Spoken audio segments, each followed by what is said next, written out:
So we've got a 2008 VW transporter with the BNZ engine, 2.5 TDI PD engine. It's got this p2279 fault code, which relates to unmetered air entering the fuel system or entering the intake. So I'm doing a graph on the air mass meter. We're holding the revs at 1,000 revs, and we're watching the air mass fluctuating pretty wildly.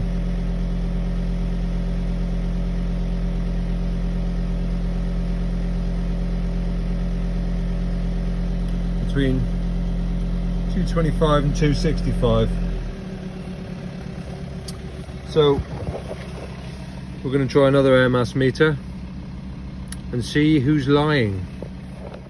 So you can see here we've got a new air mass meter fitted, and already you can see straight away, same test, 1000 RPM, and we got a much flatter graph. So we're getting a constant signal from that mass airflow.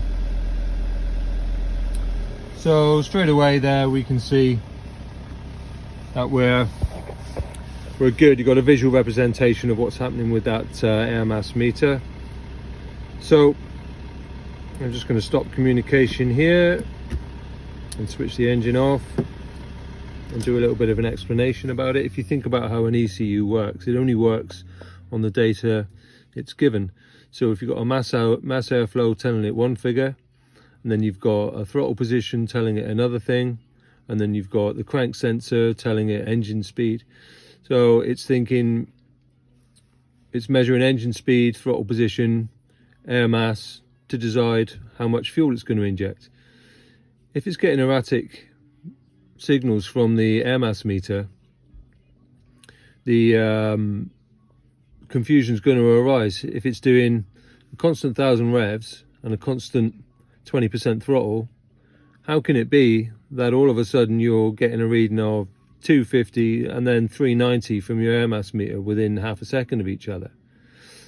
The ECU can only then, because it's not trained to think that anybody or anything in its world will lie to it, it thinks, well, there's unmetered air coming in somewhere. It has to be, because all of a sudden we've got these crazy fluctuations in air mass. So it puts the light on. So it helps when you're doing diagnostics to think how engine management systems work. And then when you come up with a theory, like maybe the air mass meter is lying, you can test it by graphing it. So hopefully this will help.